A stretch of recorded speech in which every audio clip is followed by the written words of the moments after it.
When you, our Not On Your Side viewers, emailed us with your concerns about graffiti this week, we looked into it and found a messy site on the west side. The city's already begun working on the airport wash, but we aren't done. We had more questions about how tough the city really is on taggers. So we sent Marcelino Benito to get some answers. He's live on the east side with Not On Your Side, continuing coverage. Guys, just take a look at the graffiti we have on this east side wash alone. We have some up here on this wall. If you walk with me, you'll see it up and down these tunnels, and there are literally hundreds of tags down this tunnel right here. Now, crews clean this up on a regular basis. After a few days, it's full of graffiti once more. So the city has had to get tougher on offenders, but as we learned today, there's still a whole lot more work to do.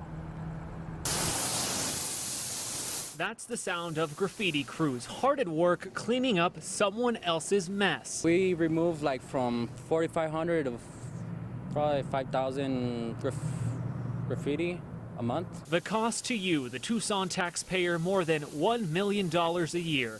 Today, Ricardo and his crew were cleaning this wall in Midtown, but they'll be back to do it all over again. Once a week, probably twice. So Not On Your Side wants to know if the city's graffiti enforcement is working. Is it deterring repeat taggers? At least one council member doesn't think so. If it weren't for the help from the neighborhood groups that we're getting right now, this town would be a complete trash heap in terms of graffiti. Not On Your Side showed you one of those troublesome spots at Airport Wash on Wednesday night.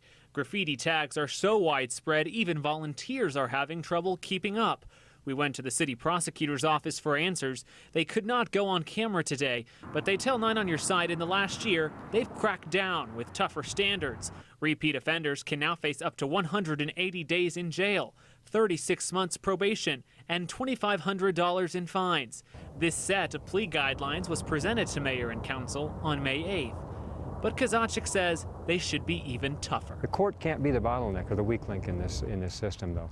We have got to make sure that the courts have got the staffing, the personnel, and the mandate from the city council and from TPD and from the neighborhood associations that we're tired of this, enough of this thing. And when we finally catch these guys, bring them into the courts, the court has to say we're doing our part too. Tucson court records show the number of graffiti charges have fluctuated. 93 in 2008, 181 in 2009, 82 in 2010, 96 in 2011. So far this year, 44. As for graffiti protective coatings, the company charged with cleaning it all up, they say the number of work orders has remained steady over the last few months, despite those tougher measures. If they were relying on us to make a phone call every time we saw a tag, they'd be run 24/7. That's how bad the problem is in this city. Now, there is a Graffiti Citizens task force working on ideas on how to improve the city of Tucson's graffiti problem. We're told they will present those recommendations to the city council in the coming months. For now, we're live on the east side. I'm Marcelino Benito, KGUN-9 on your side. Marcelino, prosecutors can now go after parents of minors who are vandals, correct? Absolutely right, Guy.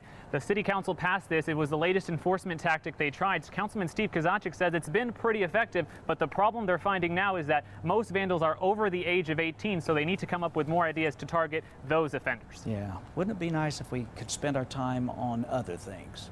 Thank you, Marcelino.